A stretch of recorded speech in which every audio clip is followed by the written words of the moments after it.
여기서 주의하셔야 할 부분이 있어요. 자기가 하고 싶은 걸 하는 게 아닙니다. 자기가 하고 싶어서예요. 네, 오늘은 여러분이 어떤 감정적인 계기로 이렇게는 못 살겠다. 우선 이놈의 돈 하는 일, 어떻게든 좀 다른 결과를 내본다는 마음이 있는 분들이 아니라면 안 들으셔도 됩니다. 저는 항상 욕망을 눈앞에 내보이라고 말씀드려왔죠. 그게 제 기준엔 사람답게, 그러니까 인간의 본능에 맞게 사는 모습이니까요. 그러니 난 돈, 목표, 뭐 이런 것들 관심 없다 하시는 분들께는 오늘의 메시지가 다소 불편할 수 있으니 꼭 유의해 주세요. 론 무어의 레버리지, 밥 프록터의 위대한 학원, 그리고 하와이 데저텍의 더 마인드에 담긴 인사이트를 가져와서요. 여러분과 함께 생각해보고 싶은 부분을 말씀드리고자 합니다. 가장 먼저 말씀드리고 싶은 부분은요. 여러분만의 그 감정적 계기를 기억하고 한 번 더 상기시키라는 말씀을 드리고 싶어요. 사실 이렇게는 못 살겠다. 돈 때문에 평생 돈 거리면서 사는 거 죽기보다 싫다. 이참에 진짜 내가 바꾼다. 이런 감정적인 큰 사건이나 계기가 없으면 인생 바꾼다는 건 사실 좀 힘듭니다. 충격 없이 지금의 일상에 중독되어 있으니까요. 그래서 일단 이런 류의 메시지들이 귀에 잘 들어오지도 않고요. 심지어 되게 부질없고 공허하게 들릴 겁니다. 심지어 웃기다고 비웃기도 할 거니까요. 그렇게 그냥 충격 없는 그 일상 계속 살아가는 거죠. 그래서 사실 인생 진짜로 바꾸고 싶은 마음이 있다면요. 이 감정적 계기를 만들어야 할 수도 있습니다. 어떻게요? 안전지대 밖으로 나가서 뭔가를 해보는 거죠. 그런데 사실 이 안전지대를 벗어나는 것조차도 뭔가 외부에 큰 압력이나 자극이 없으면 쉽지 않아요. 자, 그렇다면 지금 이 영상을 보고 계신 오늘의 여러분은 어느 지점에 있으신가요? 그런 의미에서 지금 힘들고 안 좋은 일 때문에 스트레스 받고 고통스럽다거나 혹은 남들 보기에 소위 실패라는 걸 겪고 계시다면요. 그거 좋은 겁니다. 이 말 딱 듣고 뻔한 얘기한다 라는 생각이 스쳐 지나가셨나요? 지금 제가 이 말씀을 드리는 이유는요. 제가 제 인생에서 실제로 겪어봤기에 말씀드릴 수 있는 거예요. 유독 저만 좀 특이한 케이스였나? 그것도 아니에요. 서점에 한번 가보십시오. 그리고 누구나 다 알 법한 대문호들이 쓴 고전이나 성공한 사람들이 쓴 자서전, 자기계발서 아무거나 한번 펼쳐보세요. 거의 100% 저랑 똑같은 말합니다. 안 좋은 일이라는 건 지금 현재 시점에서 내가 안 좋은 일이다라고 그냥 내 마음대로 이름표 달아놓은 거잖아요. 실제 그게 1년, 5년, 10년을 쫙 펼쳐놓고 진짜 안 좋은 일인지 보면요.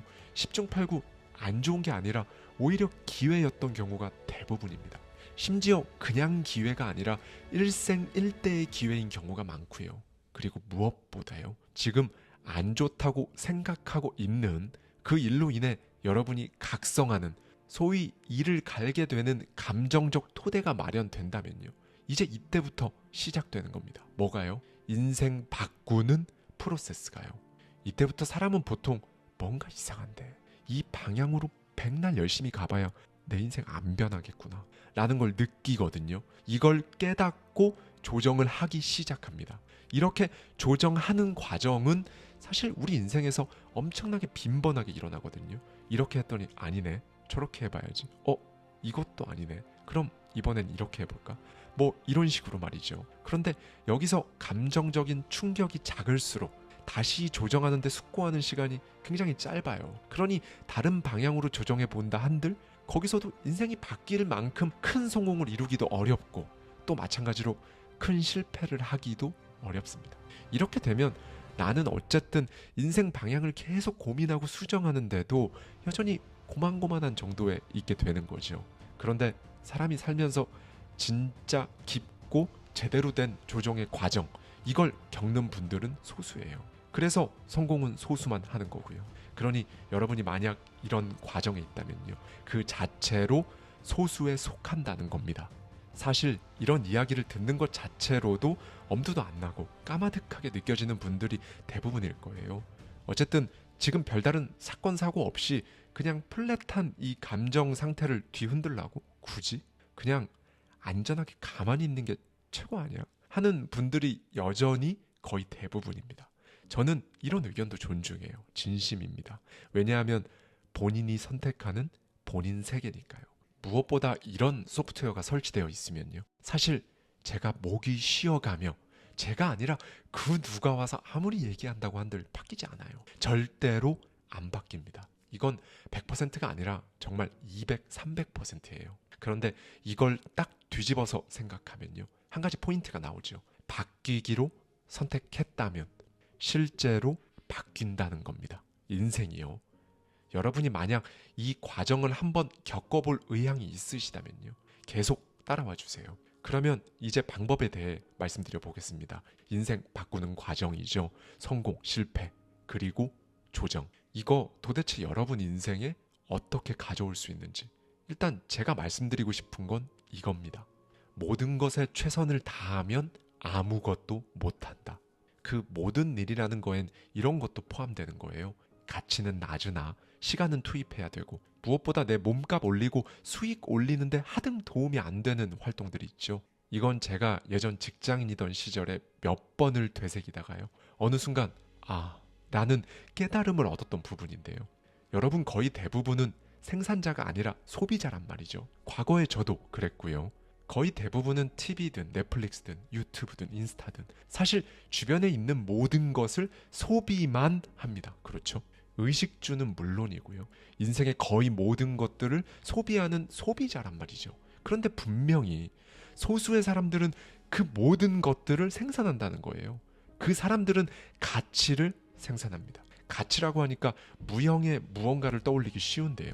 물건이든 물건이 아니든 어떤 편익을 제공하면 다 가치를 제공하는 거예요. 그리고 정확히 여러분이 생산자라면요. 여러분이 하는 그 일은 많은 시간을 투입해야 할 겁니다.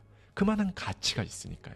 그리고 무엇보다 내 몸값, 내 수익, 내 인생에 도움이 되는 높은 중요도가 있는 일일 겁니다. 반면에 소비자일 때는 완전히 반대가 되는 거죠. 아까 말씀드린 것처럼 시간을 많이 투입하긴 하지만 가치가 있는 건 아니고, 그러니 내 몸값이나 수익, 인생에 딱히 도움되지 않는 낮은 중요도 혹은 중요도가 제로인 일일 겁니다. 다만 여기서 구분해야 할 건 하나 있어요. 남들이 볼 땐 그냥 소비하고 있는 것 같은데 여러분한테는 분명히 중요도가 높은 소비, 이건 예외입니다. 책을 읽는 게 대표적이죠. 분명히 책 속에 담긴 콘텐츠를 소비하고 있지만 엄청난 가치를 얻을 수 있잖아요. 물론 한 번만 읽으면 3달 뒤에는 그 책 내용의 90%를 까먹기 때문에요. 소비가 되어 버립니다. 다만 그 책을 2번, 3번 이렇게 다회독을 한다면요. 그건 소비가 아니라 높은 중요도를 지닌 가치 있는 활동이 되는 거고요. 네, 결국 우선순위의 영역으로 이제 넘어오는 겁니다. 이걸 부디 조정하셔야 해요. 이제는 많은 분들이 제 책과 영상을 통해 다 아시겠지만요. 저 역시 저의 인생 시기별로 우선순위가 진짜 뚜렷하게 달랐어요. 20대 때는 자유로움이 우선순위 1순위였고요. 물론 20대 중후반이라는 비교적 늦은 나이에 군대를 가면서 이제 그건 끝났죠. 30대 초반엔 커리어, 그러니까 직장에서 제가 하는 일이 우선순위 1순위였습니다. 그 일을 진짜 제대로 하기로 마음을 먹었고 그렇게 했죠. 어떻게 했냐? 일단 워라밸 이런 건 없었어요. 저는 항상 워라밸 같은 건 없다라고 말씀드려 왔는데요. 다만 전 국민 모두에게 해당되는 건 명백히 아니고요. 여러분이 원하는 것을 이룸, 이게 여러분의 성공이죠. 성공을 바라는, 그렇게 인생을 바꾸는 삶의 방향을 원하는 분들에게는 워라밸이 없어야 한다고 말씀드려요. 이런 분들만 대상이에요. 그 외 분들에게는 워라밸 추구하는 삶, 그건 역시 그들의 선택이자 신념이자 가치관이기에 저는 존중합니다. 가격표를 보지 않고 사는 삶을 살기 원한다면 시간을 보지 않고 일해야 한다라는 말이 있죠. 아마 한 번쯤 들어보셨을 텐데요. 막 힘든데 콜록콜록 버티자, 이게 아니에요. 그냥 시간이 어떻게 가는지 완전히 잊은 채 거기에 미쳐야 하는 건데요. 사람이 이렇게 할 수 있는 방법이 딱 하나 있습니다. 자기가 하고 싶어서 할 때, 이것밖에 없어요. 자기가 하고 싶어서 하면 워라밸, 일과 삶을 구분할 필요가 없어집니다. 지금 내가 온전히 집중하는 이걸 해 나아가는 하루하루의 모든 시간, 에너지, 과정들이 내 인생이고 내 삶인데 일과 삶을 구분하는 게 완벽하게 무의미해지는 거죠. 그래서 제가 자신의 인생을 바꾸길 원하는 분들에게는 워라밸 같은 건 없다라고 말씀드렸던 겁니다. 제가 이 우선순위에 대한 말씀을 드릴 때면 이렇게 생각하시는 분들도 계세요. 우선순위 표를 딱 쓰고 거기에 한 1순위부터 5순위까지 잘 적습니다. 예를 들면 이런 거죠. 1순위 투자 공부, 2순위 가족과 보내는 시간, 3순위 독서하기, 뭐 이런 식으로 쭉 적어보는 거죠. 그리고 일하는 시간, 그러니까 근무 시간을 제외하고 남는 시간이 총 몇 시간인지 세어보고 그 시간을 잘게 쪼개서 1순위에는 몇 시간을 투자한다, 2순위랑 3순위에는 또 몇 시간을 투자한다, 이런 식으로 계획을 세우거나 시간표를 짜는 경우가 있는데요. 이거 아닙니다. 이 삶의 우선순위라는 것도요, 마찬가지로 인생 바꾸고자 하는 분들에게만 해당되는 겁니다. 태권도에서 송판 격파를 하잖아요. 그거랑 똑같다고 생각하시면 돼요. 이게 무슨 말이냐? 지금 1순위인 걸 해내고, 즉 그 과정을 격파해내고 1순위를 다른 걸로 갈아 끼우는 거죠. 송판 하나 격파했으면 그 다음 송판 격파하고 이렇게 하는 겁니다. 내가 주먹을 휘두르는 전체 힘이 100이니까 첫 번째 송판에는 내 힘의 절반 정도인 50 정도 힘으로 휘두르고, 두 번째 송판에는 30 정도로, 세 번째 송판은 10 정도. 이렇게 안 하잖아요. 1순위를 계속 격파, 그러니까 통과해내는 거죠. 삶의 시간, 그 궤적에 따라 이 우선순위는 분명히 바뀝니다. 똑같은 사람이라도요, 그 사람 20대 때 우선순위랑 50대 때 우선순위는 마치 각자 다른 사람 인생이 아닌가 싶을 정도로 완전히 다르다는 걸 스스로 아셔야 해요. 그리고 과거에 제가 그렇게 했습니다. 그 당시 저의 우선순위 1순위는요, 업무 능력을 인정받고 인사고과 최고 등급을 받는다 였어요. 만약 자영업 하시는 분들이라면 목표로 하는 매출액이 있을 겁니다. 직장인이라면 업무 능력, 승진, 영업실적 1위 같이 격파해야 할 목표들이 또 있을 거고요. 아르바이트를 한다면 내가 진짜 제대로 해서 정직원 제의를 받겠다와 같은 1순위 목표가 또 있을 겁니다. 그리고요 여러분, 우선순위 1순위를 잡고 격파하는 것보다 더 중요한 코어가 있습니다. 그게 왜 지금 내 삶의 우선순위 1순위인지 그 이유를 알아야 해요. 그냥 뭐든지 열심히 하면 좋으니까 이런 거 안 됩니다. 아니면 타인과의 비교가 기준점이 돼서 내가 최소한 쟤보다는 잘해야 되니까, 잘 벌어야 되니까, 이것도 아니에요. 그럼 어떤 게 이유가 되어야 하냐? 그 다음 송판, 이걸 위해서, 이게 이유여야 합니다. 과거에 제가 왜 우선순위 1순위로 회사에서 소위 일 잘하는 사람으로 인정받는 걸 설정했을까요? 일단 업무 능력을 그만큼 키워내면요, 기존에 하던 것들이 분명히 쉬워져요. 예전에는 저의 모든 에너지를 써야 그 일을 잘 해낼 수 있었는데 나중에는 에너지를 그 절반만 써도 결과물은 오히려 더 좋았단 말이죠. 그리고 무엇보다 직장인도 퍼스널 브랜딩이 중요하다고 저는 판단했습니다. 홍보팀, 마케팅팀은요, 회사에만 있는 게 아니에요. 회사 내 직원 각자가 자신만의 홍보팀, 마케팅팀을 가동해야 돼요.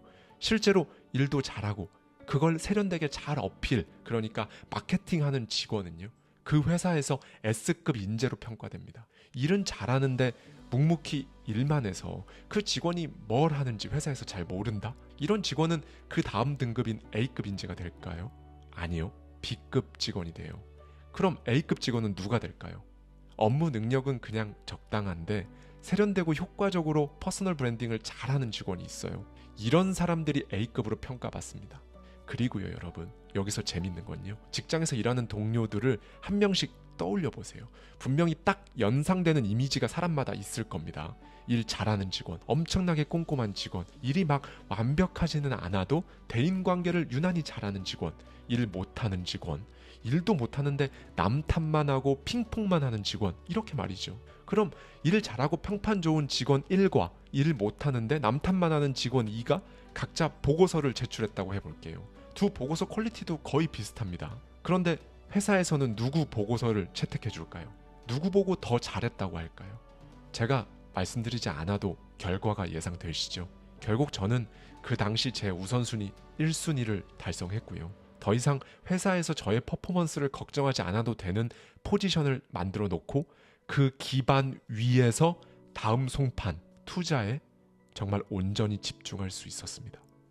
영상 앞부분에서 제가 사람은 자기가 하고 싶어서 할 때 워라밸 같은 건 아무 의미도 없어지고 그 우선순위 1순위를 온전히 격파해낼 수 있다고 말씀드렸는데요. 여기서 주의하셔야 할 부분이 있어요. 자기가 하고 싶은 걸 하는 게 아닙니다. 자기가 하고 싶어서예요. 이런 고민 하시는 분들 많은데요. 지금 하는 일은 하고 싶은 일도 아니고 저한테 직장은 그냥 돈 벌려고 나가는 곳 이상도 이하도 아니에요. 제 꿈은 따로 있어요. 라고 말이죠. 그럼 제가 이렇게 말씀드립니다. 사람은 자신이 하고 싶은 일을 하기 위해 해야만 하는 일을 해야 하는 시기를 통과해야 한다고 말이죠. 그 시기를 최대한 빨리 통과하는 방법이 뭘까요? 해야만 하는 그 일을 제대로 하고 싶어 해 보는 겁니다. 그게 가장 빨리 통과할 수 있어요. 여러분이 하고 싶은 일과 완전히 다른 장르의 일을 그렇게 하는 게 도움이 될까요? 됩니다. 해야만 하는 그 일을 버티면서 꾸역꾸역 하면 의미도 못 찾고요. 의미를 못 찾으니까 말 그대로 인생이 무의미해지는 거죠. 그리고 사람이 싫은 거 억지로 계속하면 병나요. 몸과 마음 다 망가집니다. 그리고 무엇보다 일의 장르가 완전히 달라도요. 그걸 하는 동안 여러분 내면에서 그 일을 대하고 해결하고 성장하는 과정에서 만들어지는 태도, 이건 똑같습니다. 태도는요, 나라는 사람의 생각과 감정, 행동의 합성물이거든요. 그런데 생각해 보세요. 생각은 감정을 낳고 감정은 행동을 낳죠. 행동은 결과를 낳습니다. 나라는 사람의 태도가 결과를 낳는 거예요. 일의 장르, 카테고리는 분명히 다를지라도요. 여러분이 그 일을 제대로 하고 싶어서 하고 그렇게 격파해내면요. 나중에 여러분이 진짜 하고 싶은 그 일을 할 때 그 태도가 정말 엄청난 무기가 되는 겁니다. 이렇게 한 번 하나에만 몸을 완전히 담그는 시기를 거쳐야 앞서 말한 성공과 실패 그리고 조정, 이 과정을 거칠 수 있는 겁니다. 그렇게 몇 년 혹은 몇 개월 이 과정을 마치고 난 다음에 나오는 결과가 설령 뚜렷한 성공이나 실패가 아닐 수도 있어요. 다만 여러분이라는 사람 자체가 엄청나게 레벨업 되어 있을 겁니다. 지금 1순위를 격파하고 그 다음 1순위로 가는 소위 조정 기간이에요. 그때 여러분 생각의 깊이가 엄청나게 깊어지니까요. 여러분 지금 어떤 생각이 드시나요? 오늘 단 한 분이라도요. 훗날 이 영상이 내 인생 바꾸는데 방아쇠가 되어 주었다 라는 소식을 듣게 된다면 저는 더 바랄 게 없습니다. 밥 프록터의 말로 오늘 영상 마치겠습니다. 스스로 타고난 목표 성취자라고 생각한 적 있는가? 혹시 없다면 앞으로 그렇게 생각해야 한다. 당신은 정말로 타고난 목표 성취자니까. 사람은 폐로 첫 숨을 들이마시는 순간부터 목표를 추구하기 시작한다. 당신은 선천적으로 삶의 질을 개선하도록 설계됐다. 누구나 어린 시절 처음으로 목표를 달성하면서 커다란 만족과 자부심, 기쁨을 느낀다. 당신의 첫 번째 목표는 먹을거리를 얻는 것이었다. 배불리 먹은 아기보다 더 행복해하는 사람을 본 적 있는가? 아기를 돌보는 초보 엄마의 얼굴에 떠오르는 것보다 더 큰 자부심과 기쁨을 본 적이 있는가? 기기나 말하기, 걷기 같은 다른 초창기 목표는 어떨까? 처음 단어를 말하거나 걸음을 내디뎠을 때 느낀 만족감은 곧 사라지고 불만이 시작된다. 이제 단어를 조합하고 싶고 걸음을 이어가고 싶어진다. 이런 욕구는 목표가 된다. 목표를 하나하나 달성하면서 더 큰 만족과 자부심, 기쁨을 느끼지만 불만도 따라온다. 더 훌륭한 목표를 보다 더 많이 달성하고 싶어졌기 때문이다. 그렇다. 인간은 자연스럽게 삶을 경험하고 싶어 한다. 풍성한 경험을 원한다. 이것이 바로 당신이 풍족함을 원하는 이유이다.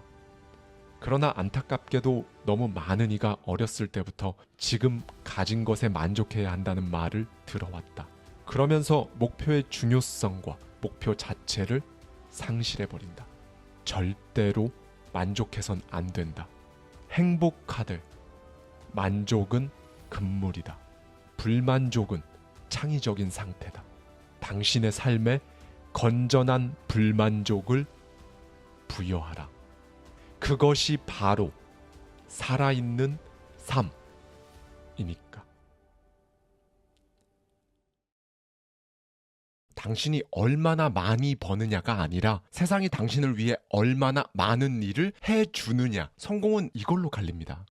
정말로 열심히 일하면 성공할 수 있다는 말을 들어봤을 것이다. 진짠가? 오늘 이야기는 돈에 딱히 관심 없는 분들, 돈을 제대로 갈망한 적 없었던 분들, 그리고 행복과 돈은 무관하다고 생각하는 분들이라면 듣지 않는 편이 더 좋습니다. 다만 단 한 번일지라도 지금보다 더 나은 규모의 재정 상태, 지금으로선 당연히 쉽지 않지만 아무튼 지금과는 사이즈가 다른 재정 상태를 원했거나 원한다면 반드시 들으셔야 할 거고요. 론무어의 부의 속성, 그 하이라이트를 저자의 시선으로 풀어갑니다. 우리는 모두 열심히 일하면 성공한다는 착각에 빠져 있다. 누구보다 열심히 오래 일하면 최고가 될 수 있으니 희생을 감수하더라도 절대 포기하지 말라고 한다. 아파도 참고 약한 척하지 말고 무턱대고 많이 하라고 한다. 과연 그럴까? 그래선 안 된다. 열심히만 해서는 안 된다는 말이다. 시간은 돈이고 돈은 시간이다. 돈과 시간은 서로를 지키고 서로에게 도움을 준다. 이 관계를 이해하면 모든 것들이 명쾌해진다. 현재 우리는 어떤가? 돈을 위해 시간을 죽이고 시간을 위해 돈을 죽인다. 이렇게 하면 돈과 시간은 정작 내가 죽을 때가 되면 남아있지 않는다. 이들의 사이를 붙여놓는 방법이 없을까? 시간과 돈의 관계를 이해하면 된다. 그러기 위해서는 가장 먼저 적절한 시간 투자 경로를 선택해야 한다. 지금 확인해보자. 가시적 결과, 부를 가져다주기 힘든 일들을 오랫동안 열심히 하면서 내 정신력과 에너지를 쏟는, 그렇다고 지금의 이 상황을 완전히 바꿔버릴 용기는 없어 전전긍긍하는, 소위 엄한 희생을 하고 있진 않은가? 가령 3년에서 5년마다 승진할 것으로 기대되고 일주일에 60시간씩 일하지만 임금 상승률은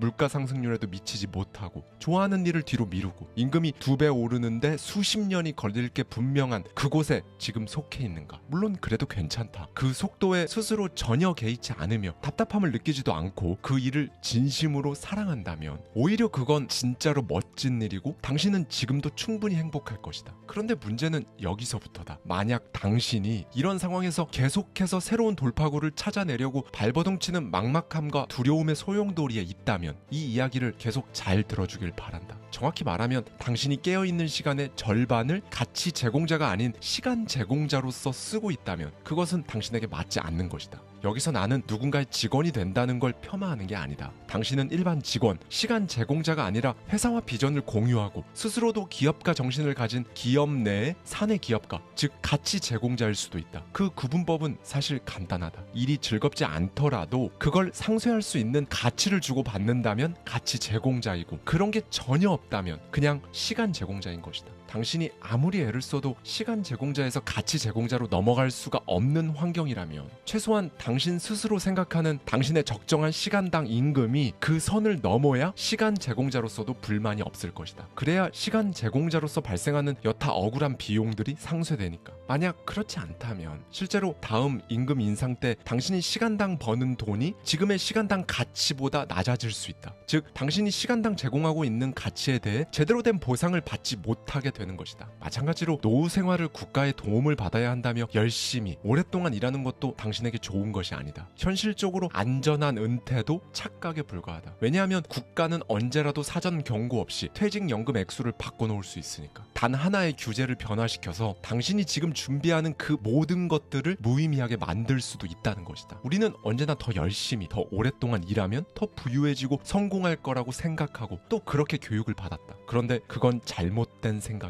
어떤 인생을 선택할지, 그 선택은 당신이 지금 인생의 어느 단계에 있는지에 따라 달라질지 모른다. 인생에서 돈과 관련해 3단계가 있다. 돈에 대해 배우는 단계, 돈을 버는 단계, 그리고 돈을 갈망하는 단계다. 그런데 돈에 대해 배우는 첫 단계부터 잘못 배웠기에 우리는 그 다음 돈을 버는 단계로 잘 나아가지 못한다. 그러니 우리는 이걸 이렇게 바꾸자. 돈에 대해 제대로 배우는 단계, 돈을 버는 단계, 돈을 불려서 잘 쓰는 단계, 부를 쌓는 단계들이 있다. 처음 일단 뭔가를 배우기 시작할 땐 열심히 오랫동안 일하는 건 당신에게 추진력이라는 걸 제공해 주었을 것이다. 그런데 여기서 좀 더 나아가서 보면 조금 이상해진다. 더 큰 문제 해결 단계로 접어들게 되면 맨 처음 했던 것처럼 똑같이 열심히 오랫동안 하는데 처음과는 반대되는 결과가 나타나는 것이다. 즉 더 밀어붙일수록 결과가 나빠질 수 있는 것이다. 오히려 힘들어가며 열심히 일을 하면 할수록 생산성이 점점 떨어지는 결과를 얻기도 한다. 그렇다면 지금부터 당신의 시간을 자유롭게 만들면서도 부를 늘리는 시간 관리 모델에 대해 설명하겠다. 이 모델을 설명하기에 앞서 시간은 3가지 종류가 있다는 걸 먼저 말하고자 한다. 1. 소비된 시간.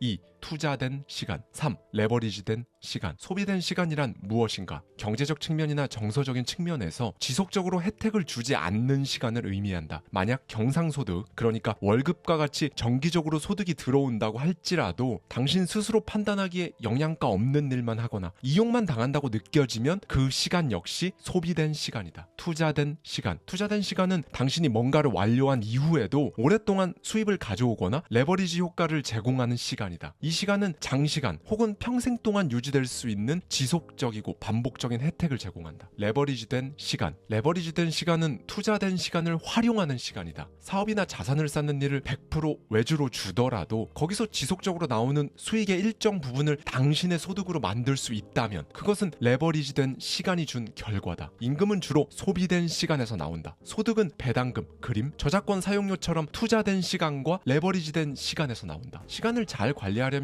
당연히 시간에 대해 신경을 써야 한다. 엄격하고 무자비하고 원칙적으로 당신의 시간을 어디에 투자할 것인지 결정해야만 한다. 시간을 주도적으로 쓰고 레버리지 효과를 높여야 하기 때문이다. 당신이 얼마나 많이 버느냐가 아니라 세상이 당신을 위해 얼마나 많은 일을 해주느냐가 중요하다. 스스로 늘 이 질문을 해보라. 이 일이 내가 투자한 시간 대비 최고의 수익을 올려주나? 이런 질문을 지금 당신이 사용하고 있는 시간과 비교해서 얼마나 이질감이 있는지 아니면 제대로 하고 있는지 체크해보라. 이런 질문을 하루에 한 번씩 하는 것만으로도 당신으로 하여금 시간은 최소한으로 투자하면서 최대한 많은 돈을 벌게 만들어줄 것이다. 자, 그렇다면 여기서 지금 당신이 인생에서 레버리지 효과를 제대로 내고 있는지, 즉 내가 하고 있는 일이 나에게 최고의 경제적 가치를 주는지 확인하고 싶을 것이다. 그건 간단하다. 당신이 시간당 얼마나 가치 있는 일을 하고 있는지를 알아보면 된다. 나는 이를 소득 창출 가치라고 한다. 자, 지금부터 계산을 해보자. 이 소득 창출 가치는 근로시간당 당신의 가치를 말한다. 시간당 가치가 얼마나 되는지를 정확히 알면 어떤 일을 직접 하면 좋고 어떤 일은 돈을 주더라도 다른 사람에게 맡기면 좋을지 정확하게 알 수 있다. 가장 먼저 당신이 매주 일하는 총 시간을 합산하라. 여기에는 시간제나 정규직으로 하는 모든 일, 자산을 불리고 돈을 버는데 당신이 쓰고 있는 모든 시간이 포함된다. 이 모든 것들을 합쳐서 당신은 하루에 약 11시간씩 일주일에 55시간 일했다고 가정해보자. 일주일 안에 당신이 돈을 얼마나 버는지 제대로 계산하거나 혹은 대충이라도 따져보라. 주 단위가 아니라 월 단위로 소득이 발생한다면 월 소득을 4.3으로 나눠서 주당 소득을 계산하면 된다. 급여, 배당금, 이자, 그리고 부동산 소득 등 당신에게 발생하는 모든 소득을 포함시켜라. 즉 모든 소득을 더하는 것이다. 당신이 만약 일주일에 150만 원을 벌었다고 치자. 일주일치 소득 총액을 일한 시간으로 나눠보는 것이다. 그러면 당신이라는 사람의 소득 창출 가치는 150만 원 나누기 55시간, 즉 시간당 약 27,000원이 된다. 자, 여기서부터가 중요하다. 이 계산 결과는 도대체 무엇을 말해주는가? 이제 당신은 시간당 27,000원 이상 벌 수 있는 일은 직접 해도 좋다. 하지만 그 이하의 일들은 돈 주고 다른 사람에게 맡길 수 있다면 당연히 맡겨야 한다. 그렇게 하지 않으면 당신의 소득 창출 가치는 감소한다. 사람들이 장시간 일하거나 초과 근무를 해도 부자가 되지 못하는 이유가 바로 이것이다. 누군가는 자신의 시간당 가치보다 낮은 일을 레버리지하며 점점 부자가 되어간다. 즉 돈을 주고 위탁을 준 다음 자기는 그 시간에 자신의 시간당 가치를 더 올리는 일에 쓰는 것이다. 이를테면 소득이 확실히 보장된 기술을 배우거나 인맥을 관리하는 것도 시간당 가치를 올리는 행위에 들어갈 수 있다. 그럼 여기서 이런 궁금증이 생길 것이다. 내가 하는 모든 행위를 시간당 얼마로 정확히 딱 환산할 수가 없는데 그걸 어떻게 판단하나?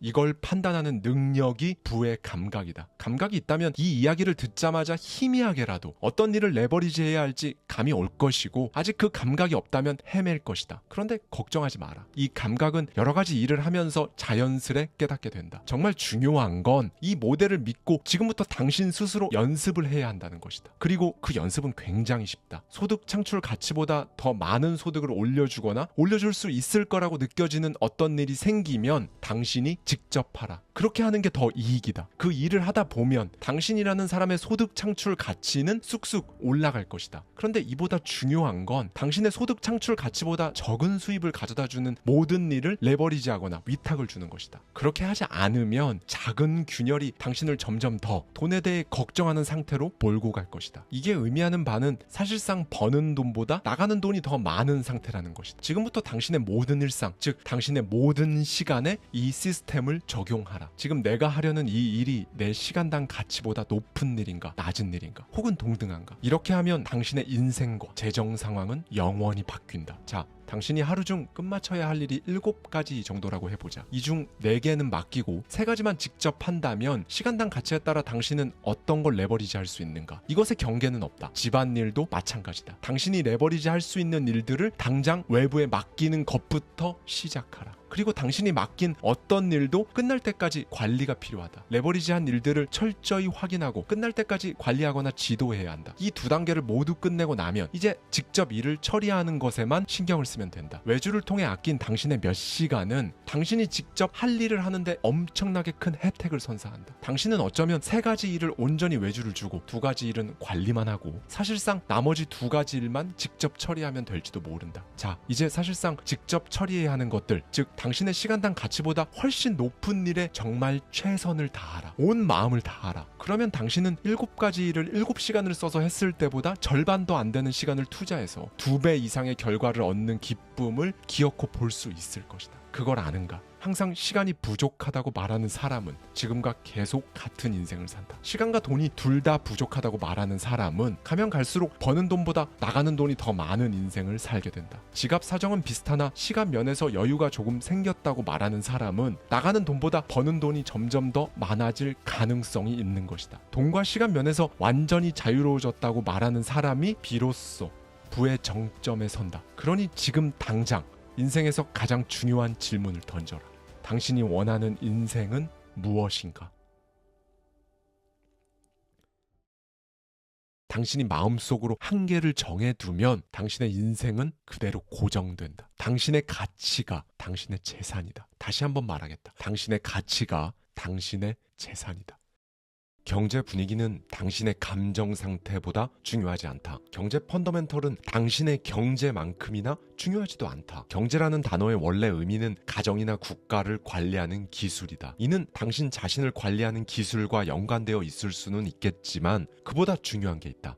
감정을 지배해야 돈을 지배합니다. 지금 여러분의 감정은 여러분의 재정 상황을 지배하고 있나요? 아니면 여러분의 재정 상황이 여러분의 감정을 지배하고 있나요? 론 무어의 부의 속성에 나온 내용을 토대로 자존감이 순자산을 높인다는 이야기를 저자 론 무어의 시선으로 풀어갑니다. 당신이 좋아하고 싫어하는 모든 것들이 당신에게 영향을 미친다. 그렇게 당신 기분이 들뜨거나 가라앉는다면 감정이 당신을 지배하는 것이다. 그래서 극단적인 감정을 극복하는 전략을 마련해 두는 것이 현명하다. 기분이 우울해지면 기분이 나아지기 위해 뭔가를 사거나 먹고 싶어진다. 기분이 아주 좋아도 뭔가를 사거나 축하하기 위해 뭔가를 마시고 싶어진다. 감정을 만들거나 숨기거나 회복하기 위해 뭔가를 사지만 일단 그런 감정이 가라앉았을 때 남아있는 건 공허함, 이거 하나밖에 없다. 예를 들어 당신은 빨리 더 많은 돈을 벌고 싶은 마음에 서둘러 부동산을 사려고 한다. 기다리고 싶지 않기 때문에 당신은 지금 시가보다 약간 더 비싸더라도 집을 매수하고자 한다. 부동산 중개인과 매도인은 그런 상황을 바로 감지한다. 그리고 당연하게도 이를 자신들에게 유리하게 이용하고자 한다. 당신은 기회를 놓치고 싶지 않기에 돈을 더 낸다. 다른 사람들을 제치고 하루라도 빨리 그 부동산을 사고 싶은 나머지 기어이 시가 이상의 돈을 낸 것이다. 그리고 나서 하는 건 이제 확증 편향, 즉 당신의 신념과 일치하는 정보는 받아들이고 신념과 일치하지 않는 정보는 무시하는 경향을 통해서 당신이 올바른 결정을 내렸다거나 혹은 이건 자산이기 때문에 어쨌든 잘 샀다고 확신한다. 당신은 기분이 나빠지거나 호구처럼 보이고 싶지 않다. 그런데 이렇게 흥분하게 되면 너무 열심히 쫓고 과도하게 돈을 내고 너무 서둘러 달리게 된다. 그러다가 기대한 결과대로 되지 않으면 이제 환멸을 느끼면서 자신의 결정을 비난하고 불평하거나 혹은 반대로 정당화한다. 심지어는 포기할 수도 있다. 사람은 대부분 하고 싶다고 느끼는 것을 한다. 적절한 걸 하는 게 아니라 괜찮아 보이고 싶어 한다. 그리고 결과보다는 복수를 원한다. 이런 감정들은 결국 당신과 어울리지 않는 반응을 일으킨다. 그리고 나서 시간이 조금만 지나면 후회가 밀려온다. 애석함, 수치심, 죄책감 혹은 거부감을 느낀다.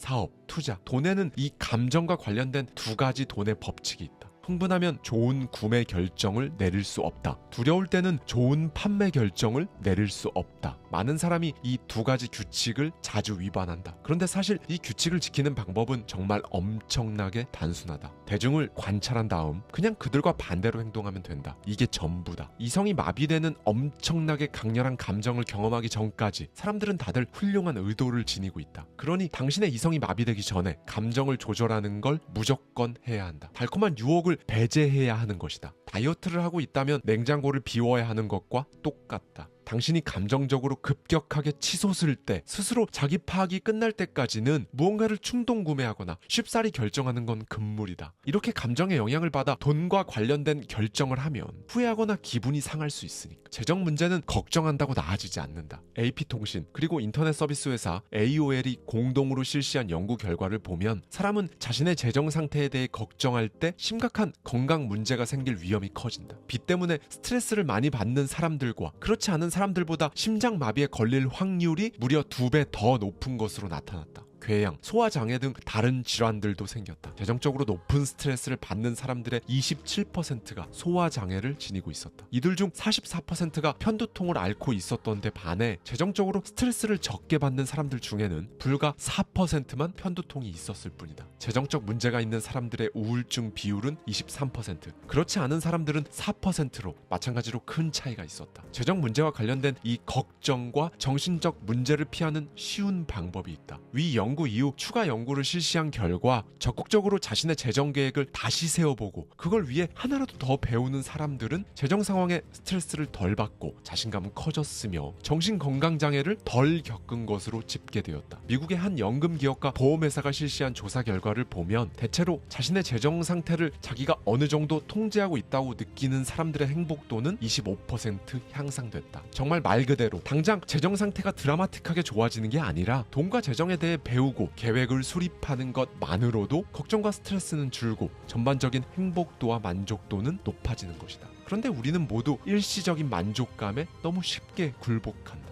대부분이 보다 현명한 선택을 할 수 있는 경험 자체를 오랫동안 쌓아본 적이 없기 때문이다. 사람은 원래 즉각적인 만족감에 쉽게 노출된다. 이런 욕망을 극복하기 위해 다들 단기적인 처방은 시도해봤을 수 있다. 정신 차리자고 스스로 혼잣말을 반복한다거나 자기 뺨을 스스로 막 때리기도 하고 다이어트를 위해 냉장고 문을 잠그고 여기저기에 욕망을 억제하겠다는 결심이 적힌 포스트잇을 붙이거나 하는 식으로 말이다. 그러나 기억하라. 동기는 일시적이다. 영감만이 영원하다. 경제학은 논리적이지만 사람들은 감정적이다. 선물이나 보너스처럼 쉽게 얻은 돈은 세금 내가며 힘들게 번 돈보다 더 빨리, 덜 신중하게 그냥 써버린다. 어떤 사람들은 같은 이유로 상속받은 재산을 단시간에 탕진한다. 미국 경제 전문 사이트 비즈니스 인사이더에 따르면 사람들은 현금보다 카드로 결제할 때 12에서 18% 더 많은 돈을 쓴다. 결국 성급함, 이게 바로 당신을 망치는 것이다. 뭔가를 서둘러 하고 싶은 욕망, 즉 성급함이 생기는 이유는 명확하다. 공포, 걱정, 탐욕, 고통을 덜려는 시도, 다른 사람들 앞에서 있어 보이고 싶은 욕망, 혹은 나만 놓칠지 모른다는 두려움 때문에 생긴다. 대부분의 사람들은 단기간에 자기가 할 수 있는 건 과대평가하면서 장기간에 걸쳐 이룰 수 있는 건 과소평가한다. 그런데 당신은 생각보다 더 많은 시간과 가능성이라는 걸 가지고 있다. 성급함은 자산과 소비재에 대한 과다한 지불로 이어지고 다른 사람들로부터 이용당할 위험을 엄청나게 키운다. 세상에는 언제나 그리고 항상 좋은 거래들이 계속 존재한다. 당신이 하나를 놓쳤다고 해도 다른 거래를 하면 된다. 심지어 새로운 거래의 조건이 더 나을 수도 있다. 적개심과 질투를 당장 멈춰라. 돈과 관련해서 다른 사람들에게 더 많은 적개심을 가지면 가질수록 성급해진다. 또한 당신 자신에 대한 적개심도 늘어날 것이다. 사실 사람들은 의도적인 게 아니더라도 무의식적으로 자신의 단점을 보고 싶지 않기에 다른 사람들에게 적개심을 갖고 질투하는 패턴을 보인다. 그런데 적개심이나 질투는 멈추는데 시간이 걸리지 않는다. 즉 지금 당장 멈출 수 있는 행동이라는 것이다. 질투는 다른 사람이 가진 것을 원하다가 생긴다. 우리 자신을 다른 사람들과 비교하고 경쟁하는 자기평가 과정 중에 생기는 것이다. 심리학에서 나오는 질투 이론을 보면 인간이 진화하며 개발해낸 이 자기평가는 인간을 오늘날까지 경쟁에서 살아남을 수 있도록 돕기도 했다. 질투는 나는 왜 안 돼? 라는 감정을 일으키는 일종의 연료 역할을 해주기 때문이다. 그런데 문제는 이 질투가 다른 사람 걸 빼앗아 자신을 위해 성공적으로 쓰고 싶은 욕구를 자극한다는 것이다. 그래서 사람은 이 질투 때문에 몸이 아프거나 고통스러움을 느끼는 것이다. 우리 뇌는 실제로 질투를 할 때 신체적 고통을 느끼게 만든다. 이 고통의 정도는 사람이 이루 말할 수 없을 정도의 슬픔에 빠지거나 사회로부터 거부를 당할 때 받는 느낌과 비슷하다. 그래서 감정 조절 전략이 필요한 것이다. 가진 사람들은 최소한 버는 것 이상을 쓰지 않도록 감정, 욕구, 중독을 조절하는 법을 배운다. 그래야 일시적인 감정에 사로잡히지 않고 자신의 본래 모습을 유지하며 장기적으로 이길 수 있다. 감정을 지배한다는 건 그걸 애써 부인하거나 아무 감정도 느끼지 않는 게 아니다. 그걸 관찰하고 이해하는 것이다. 이렇게 관찰하고 이해한 감정은 어떤 도움이 될까? 바로 당신의 감정을 이해하고 관리하고 지배하기 위한 마인드 세팅에 도움이 된다. 1. 감정을 관찰하라. 휘둘리지 말고 당신 안에 있는 다른 사람처럼 지켜보라. 2. 감정이나 반응이 생기게 된 배경은 무엇인가? 그 감정들은 어디서 왔는가? 3. 왜 특정 감정이 지속되는가? 그것을 가라앉히기 위해 당신은 무엇을 하고 있는가? 4. 지금 느끼는 감정이 당신에게 어떤 도움이 되는가? 5.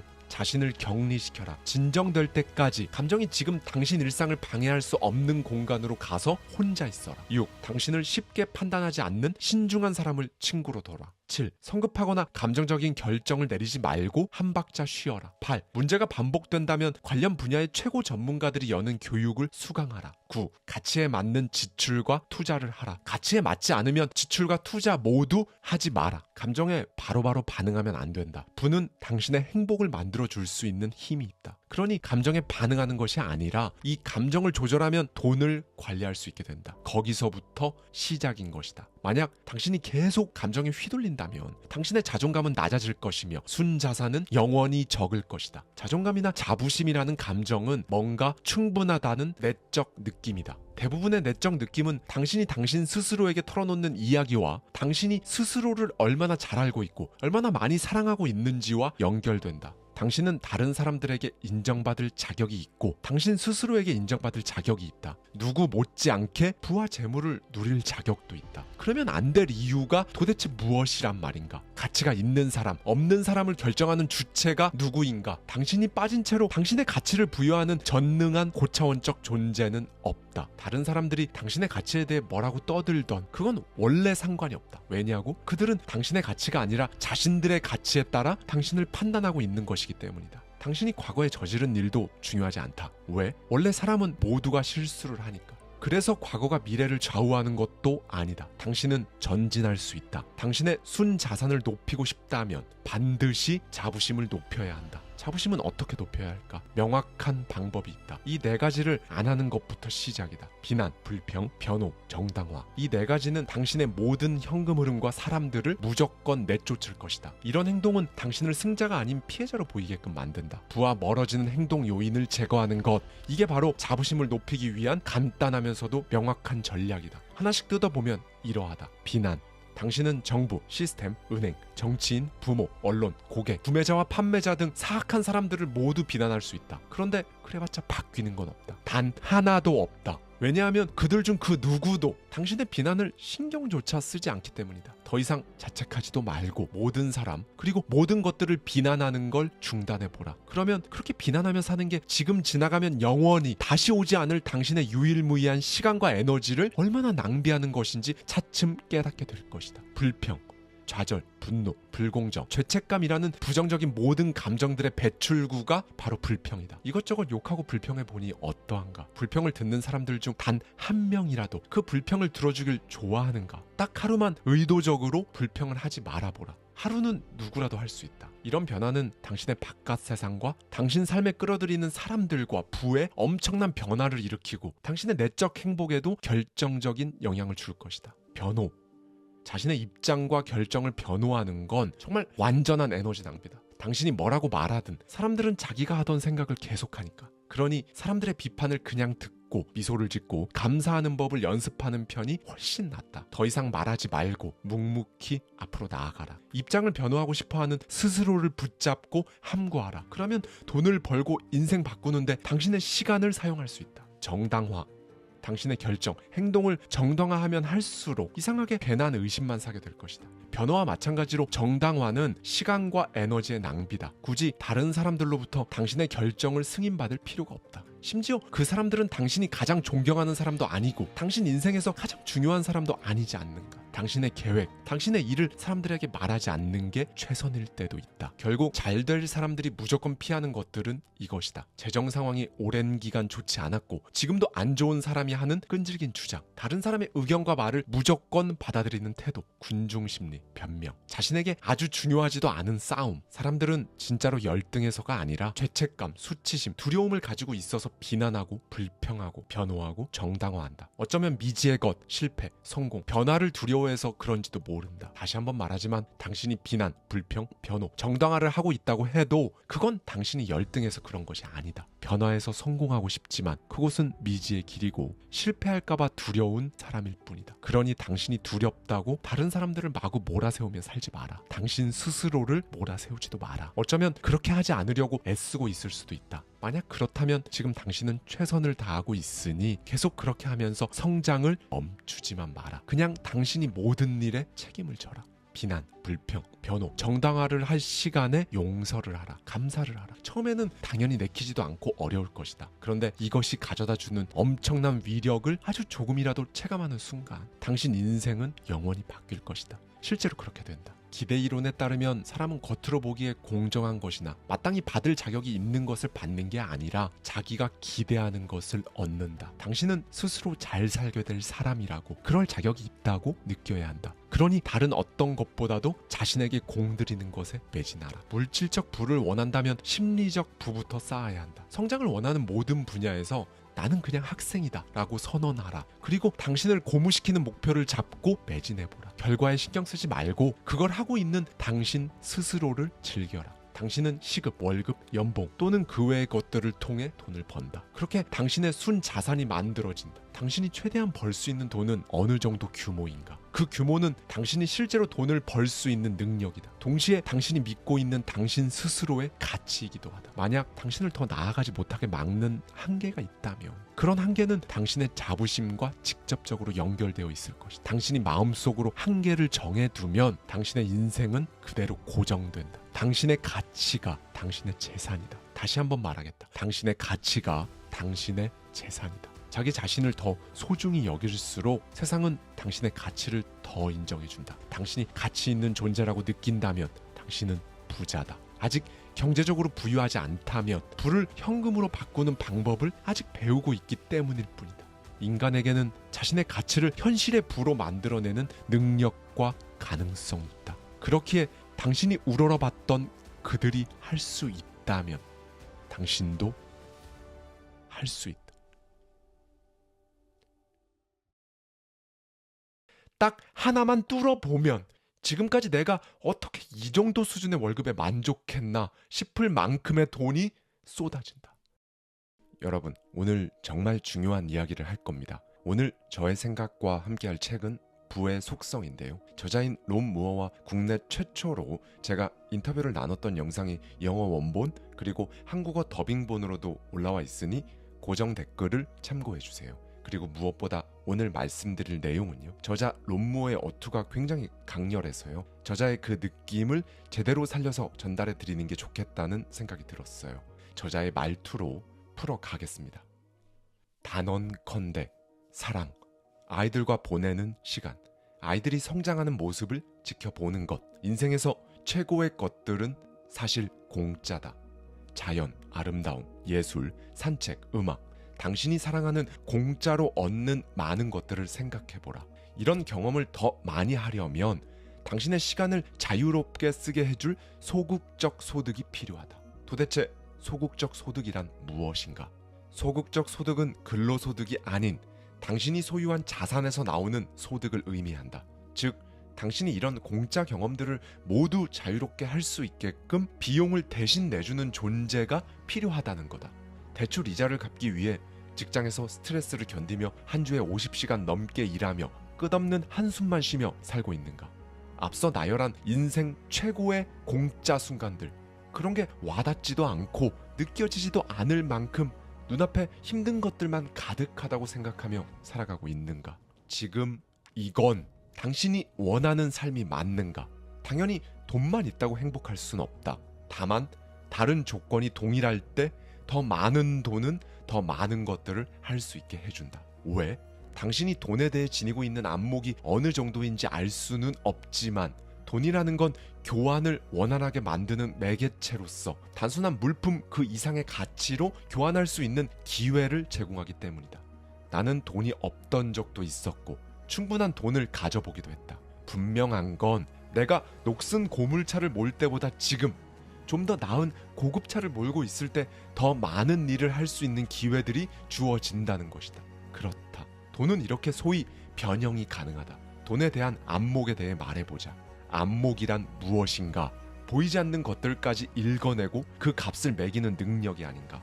그러므로 돈이 주는 기회라는 건 사실 굉장히 기묘하고 진지하며 깊은 개념이다. 그리고 이 돈은 언제나 돈을 가장 많이 쓰는 사람에게서 나와 돈을 가장 많이 버는 사람에게로 흐른다. 이게 무슨 말이냐? 개개인이 돈에 부여하는 가치가 다를 때 돈은 지출에 집중하는 사람들로부터 수입에 집중하는 사람들에게로 움직인다는 것이다. 자, 여기서 한번 물어보자. 당신은 항상 어디에 집중하고 있었는가? 쓸 돈을 생각하는가? 벌 돈을 생각하는가? 이 차이는 엄청나게 커다란 결과의 차이를 불러온다. 사실 전 세계적으로 보면 갑자기 거금이 생긴 사람들 중 70%가 5년 내에 그 돈을 전부 잃는다. 영국에서 복권 당첨자들 중 무려 44%는 5년 내에 그 당첨금을 모두 써버린다. 이건 미국이라고 다르지 않고 한국이라고 다르지 않다. 그런데 더 중요한 건 이것이다. 복권 당첨자 10명 중 9명은 갑자기 새로 생긴 이 재산이 자신의 손자 세대까지 유지될 거라고 믿는다는 것이다. 우리 채널에도 간혹 복권 당첨을 기원하며 댓글을 다는 분들이 있다. 그런데 우리 채널에서 말하는 건 그런 게 아니다. 다시 말하지만 자격을 갖추지 않은 채 갑자기 거액을 갖게 되면 그 돈은 무조건 주머니에서 빠져나가 부자에게 흘러간다. 생산자들은 계속 더 많이 생산하고 소비자들은 계속 소비만 한다. 당신은 무엇이 되고 싶은가? 빈부격차에 대한 옳고 그름을 따지겠는가? 아니면 가치를 돈으로 바꾸는데 집중할 것인가? 사실 전 세계에는 우리 모두가 백만장자가 되고도 남을 만큼의 충분한 돈이 있다. 잘 들어주기를 바란다. 당신이 내가 그렇게 많은 돈을 번다고? 이렇게 의심하는 기저에는 세상엔 돈이 충분하지 않으니까 라는 더 깊은 의심이 깔려있다. 하지만 세상은 당신이 보는 것보다 훨씬 더 넓고 복잡하다. 그렇다면 도대체 누가 당신이 마땅히 가졌어야 할 그 돈을 다 가지고 있는 것인가? 정답을 말해주겠다. 아무도 가지고 있지 않다. 돈은 기계에서 인쇄된다. 이 말은 맞지만 틀렸다. 과거, 현재, 미래에 존재했고 존재할 모든 물리적 형태의 돈은 전부 아이디어라는 무형의 형태로부터 나왔다. 다시 한번 말하겠다. 모든 돈은 무형에서 나온다. 바로 지금 당신이 가장 잘할 수 있는 무형의 자산을 떠올려보라. 그 자산의 값은 얼마인가? 얼마로 거래가 되고 있나? 거래가 되지 않는다면 얼마면 거래가 성사될까? 당신의 그 자산을 통해 더 많은 돈을 끌어오는데 기꺼이 당신의 시간을 들일 수 있는가? 돈은 물질로 바뀐 정신이다. 문제는 당신이 제대로 된 몫을 차지할 수 있느냐의 여부다. 무형의 가치를 돈으로 바꾸는 내용은 뒤에서 명확하게 말하겠다. 그에 앞서 더 시급한 이야기를 해보자. 돈은 끊임없이 한 장소에서 다른 곳으로 이동한다. 당신이 새로운 차를 원한다면 지금 있는 차를 처분해야 할 것이다. 그러니 인생에 더 많은 돈을 끌어들이고 싶다면 그 돈을 채울 수 있는 빈 공간을 만들어야 한다. 잡동사니가 많으면 채울 공간이 없다. 여기서 공간이라는 것은 실제로 어떤 물건일 수도 있고 당신 마음속 공간일 수도 있다. 당신이 딱히 엄청나게 사고 싶었던 것도 아닌데 어쨌든 소비한 그것들, 당신이 들여온 당신 내면의 불평, 불만들, 정확히 이런 것들이 돈이 들어올 바로 그 자리를 마구잡이로 어떻게 차지하고 있는지 한번 생각해보라. 더 위대한 것이 들어올 자리를 위해 하찮은 걸 내다 버려라. 하찮은 건 위대한 걸 막는다. 저임금은 고임금을 막는다. 저임금을 위해 당신이 지금 쓰고 있는 바로 그 시간이 더 나은 임금을 위해 쓸 시간을 들어오지 못하게 만드는 것이다. 하나 더, 불평은 감사를 막는다. 내가 멘토의 지시를 어긴 적이 있었다. 아니, 레스토랑에 들어가서 큰 금액의 팁을 주라는 게 아닌가. 나는 그 조언을 따르지 않았다. 일단 당장 나 먹고 살 돈도 없는데 무슨, 불만이 크게 달했다. 그딴 걸 조언이라. 팁을 줄 돈도 없었고 팁을 줘야 할지 고민도 됐고 준다면 얼마를 줄지도 몰랐다. 무엇보다 어쨌든 이런 팁에 대한 고민을 하기 전에 일단 좋은 서비스를 원했다. 딱 한 번 태도를 바꿔보았다. 먼저 받기보단 먼저 주기. 팁을 한 번 줘보니 거기에 도대체 어떤 가치가 생기는지 보고 놀랐다. 더 나은 서비스와 특별한 감사, 그리고 내게 더 많은 돈을 안겨줄 연쇄적 에너지 흐름으로 형태가 바뀌었다. 그렇다면 이쯤에서 이런 의문이 들 것이다. 돈과 전혀 관련 없어 보이는 일들이 어떻게 인생의 흐름을 바꿔놓는가? 먼저 받기보다 먼저 주기를 진심으로 해내려면 인생을 불만으로 보면 절대 안 된다. 인생을 불평, 불만으로 채우다 보면 누군가에겐 부러울 만한 당신 삶이 정작 당신 스스로에게는 거지 같아 보이는 불상사가 발생한다. 자, 먼저 주기를 하려면 지금 내 상태값에 감사하다는 마음을 갖는 게 우선이다. 인생이 시궁창 같은데 어떻게 그게 가능하냐고? 당신의 지금 현재 값은 과거의 당신이 간절히 바라던 모습 중 하나라는 걸 기억해내라. 3살 여아를 키우며 육아에 지친 한 여성이 어떻게 마인드 세팅을 하냐는 지인의 물음에 이렇게 답했다. 과거 뱃속에 아이를 품던 시절 끊임없이 보채는 한 아이와 엄마의 모습을 보며 언젠간 나도 하며 그 모습이 참 예뻐 보인 적이 있습니다. 그러니 지금 저는 생각하죠. 힘들지언정 이 모습은 과거에 내가 간절히 원했던 모습 중 하나다 라고 말이다. 사람은 궁지에 몰리면 몰릴수록 더 나은 환경, 더 많은 자유, 더 많은 시간을 꿈꾸게 된다. 좀 더 나은 집으로, 좀 더 나은 직업으로, 좀 더 나은 것들로, 그리고는 그 최악의 상황에서 빠져나오려 발버둥치면서 인생에서 가장 치열한 시간을 보내게 된다. 그렇게 찾아온다. 그 최악보다는 아주 조금 더 나은 인생이. 그런데 안타깝게도 대부분 여기서 무너진다. 어떻게든 올라와 이제 조금 살만할 정도로, 숨 쉴 정도로는 살겠는데 여기서 더 올라가는 방법은 알 수가 없다. 그렇다고 그 전에 인생이 행복하기를 했나? 최악에서 그냥 조금 나아진 정도의 인생일 뿐. 이런 생각이 들면서 이제 감사를 잃는다. 아니, 정확히 말하자면 사실 감사를 해본 적도 없다. 그런데 여기서 단 한 번 진짜로 당신이 원하는 수준의 인생을 살기 위한 생각 전환의 시기를 가져야 한다. 지금 최악이 아닌 당신의 삶은 최악이었던 과거의 당신이 한 번쯤 스쳐 지나가면서라도 원했던 그 모습이라는 걸 꼭 기억하라. 그렇게 되면 감사하게 된다. 내가 사는 집이, 지금 내 옆에 있는 사람이, 내 스스로 무엇을 먹을지 직접 고르고 스스로 원하는 것들을 어느 정도 할 수 있음에, 정말로 이 정도를 이렇게 할 수 있는 수준과 상태가 되었음에, 무엇보다 이걸 다 스스로 해낸 당신 스스로에게 감사하는 마음이 생길 것이다. 거기서부터 시작이다. 당신이 감사하기를 시작했다면 이제 줄 수 있다. 자, 생각의 형질을 바꿨다면 이제는 실전이다. 지금부터는 당신이 스스로의 가치를 일부러 인식하고 거기에 부의 공식을 첨가해서 금전적인 부의 형태로 바꾸어내야 한다는 걸 꼭 기억하라. 그러기 위해서는 하나만 뚫어야 한다. 딱 하나만 뚫어보면 지금까지 내가 어떻게 이 정도 수준의 월급에 만족했나 싶을 만큼의 돈이 쏟아진다. 명심하라.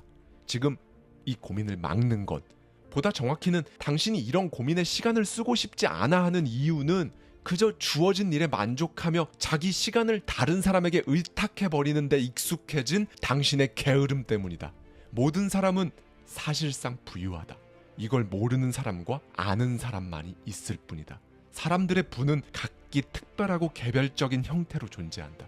모든 사람은 자기가 생각했을 때 가장 가치 있다고 생각하는 것, 그리고 자기 삶에서 가장 중요하게 생각하는 것에 따라 지금 잘 살고 있다. 자신의 가치를 상당한 현금, 물적 자산, 자본으로 바꾸거나 부를 늘리기 위해 현금에 집중하는 사람은 굉장히 소수다. 10명 중 1명만 부에 집중하고 9명은 관심이 없다. 돈을 벌기 어렵다는 생각은 하나의 착각이다. 돈 버느라 애먹는 사람이 그토록 많은 이유는 단 하나다. 저자는 어린 시절 체육 시간에 상체를 구부려 손이 발에 닿지 않자 선생님에게 이런 소리를 들었다. 그만해도 된다 롭. 너는 원래 뻣뻣해서 아무리 해도 그거는 안 될 거야. 저자는 그런 줄 알고 살았다. 성인이 되어 처음 무술 수업을 들었을 때까지도 유연하지 않다는 그의 믿음은 그대로였는데 성인이 되어 만난 선생님은 저자에게 하루 2차례 1년 정도만 스트레칭을 하면 상체를 앞으로 온전히 숙인 채 심지어 다리를 양옆으로 벌리고 앉기도 가능할 거라 말했다. 그리고 그는 그걸 해냈다. 부를 크게 이루는 것도 이와 다르지 않다. 말 그대로 다른 사람이 돈 버는 방식을 배우고 그 사람들의 공통점을 모델로 삼고 계속하다 보면 어느새 그 능력자들의 특성을 당신도 소유할 수 있는 것이다. 그렇다. 사기꾼만 아니면 갖가지 제대로 된 여러 방식으로 돈을 벌었다고 하는 사람들의 이야기를 뭐든 참고해도 좋다. 왜? 듣다 보면 당신의 가치와 돈, 이 두 개를 결합시킬 방법이 생각날 것이기 때문이다.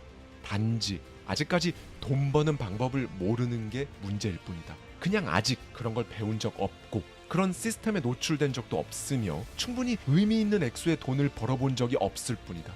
원래 처음에는 뭔가를 열심히 해야 한다. 일단은 막 많은 돈을 버는 일이 아니라도 집중해야 하는 기간이 필요하다.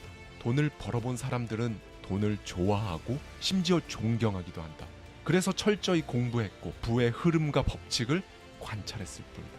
순간적으로 피자나 샐러드를 선택하는 건 쉽다. 즉 순간적으로 돈을 쓰고 그로 인해 순간적으로 돈을 버는 것 둘 다 쉽다는 것이다. 통계에 따르면 절반이 넘는 54.4%의 부는 빈곤층의 주머니에서 나온다.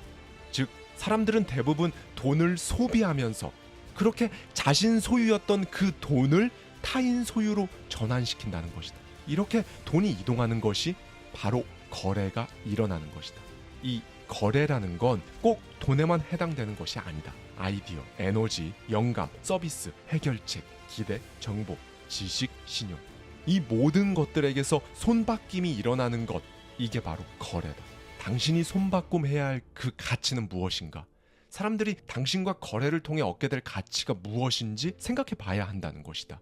사람들이 만약 돈을 지불하는 이상으로 얻는 게 있다고 생각한다면 그들은 당신과의 거래가 공정했다고 느낄 것이다. 가치가 적다고 느낀다면 그들은 그 거래는 불공정했고 속았다고 느낄 것이다. 아무도 불공정한 거래를 지속할 수 없다. 그리고 그 돈은 공정한 거래를 찾아 떠난다. 돈은 이렇게 단지 움직이고 초현실적인 것에서 현실적인 것으로, 아이디어에서 행동으로, 물리적인 것에서 정신적인 것으로, 정신에서 물질로 이렇게 계속 변할 뿐이다. 모든 사람은 이 거래를 통해 자신의 가치에 정확히 딱 맞는 몫을 취한다. 여기엔 거짓말이 없다. 돈은 단지 돈에 가장 적은 가치를 두는 사람으로부터 돈에 가장 많은 가치를 두는 사람에게로 이동할 뿐이다. 당신이 집중하는 곳에서 에너지가 흐르고 결과가 자란다. 다시 한번 말하지만 당신이 자신의 가치를 의식적으로, 즉 일부러 신경을 써서 알아차리는 게 먼저라는 것이다. 그 가치를 뭘로 표현할 수 있는가? 사람들이 당신에게 뭘 해보라고 말하던가, 뭐가 장점이라는 소리를 들어보았는가? 그게 아무리 추상적이어도 상관없다. 모든 돈은 추상적인 형태에서 돈이라는 물질로 손바뀜되니까 당신 가치의 부의 공식을 첨가하라. 한 가지 가치를 좀 더 큰 부로 전환해보라. 그 방법을 이해하라. 당신은 이미 부유하다. 사람은 각자 고유한 방식으로 부유한데 만약 지금 그걸 못 느끼고 있고 불만이 있다면 당신은 더 찾아야 한다. 사람들은 편안함과 행복감을 원하고 그걸 사는데 돈을 쓴다. 사람들은 돈에 잠재된 에너지를 다른 걸로 계속 교환한다. 삶을 더 좋게 만들어주는 제품, 서비스, 정보와 같은 것들 말이다. 당신 가치의 에너지 밀도를 늘려라. 그러면 돈은 늘어난다. 오늘의 돈이 내일의 돈보다 가치 있다. 사람들은 대부분 저축을 한다. 이건 잠재적인 부와 함께 죽는 길이다. 물론 저축은 당연히 중요하다. 건전한 재정 상태를 유지하기 위한 일부 수단으로서는 말이다. 그러나 저축은 부자가 되는 단계 중 가장 아랫 단계라는 걸 명심하라. 저축 에너지만으로는 진짜 부를 만드는 에너지 전달 속도를 높일 수가 없다. 돈을 어디에 써야 할까? 어디에 써야 그 에너지가 다시 나에게 제대로 잘 돌아올까? 이걸 고민해야 한다. 명심하라. 돈은 사물이 아닌 사람으로부터 나온다. 당신의 돈 에너지는 어디로 흐르는가? 어디로 흘려보낼 것인가? 내 욕구를 추구하는 것, 그 전에 타인의 욕구에 대해서도 신경을 써본 적이 있는가? 내가 팔고 싶은 게 아니라 다른 이가 원하는 것을 팔겠다는 생각을 해본 적 있는가? 어느 쪽이건 극단으로 치닫으면 지속은 불가능하다. 돈의 자연스러운 흐름과 속도의 균형, 이게 무너지기 때문이다. 내 욕구와 타인의 욕구의 균형을 맞춰가며 사고해보라. 그렇게 하려면 도대체 어떤 태도를 취해야 하는가? 아무것도 주지 않으면 아무것도 돌려받지 못한다. 저축을 잘 해야 하지만 저축만 하고 있어서는 안 된다는 것도 돈의 역설이다. 결국 돈은 당신의 머릿속에서 출발한다. 즉, 돈에 대한 무형의 사고방식이 돈이라는 유형의 모습으로 당신 앞에 나타나는 것이다. 결국 돈은 사물이 아닌 사람에게서 나온다. 그리고 타인이 아닌 나에게서 나온다. 내 태도에서 나온다. 명심하라. 오늘의 당신은 오래전 당신이 원했던 모습이다. 그리고 1년 뒤, 5년 뒤, 10년 뒤 당신이 바란 최고의 것들을 누리는 당신의 모습은 오늘의 당신이 원했던 모습일 것이다. 감사합니다. 지금까지 하와이 대저택이었습니다.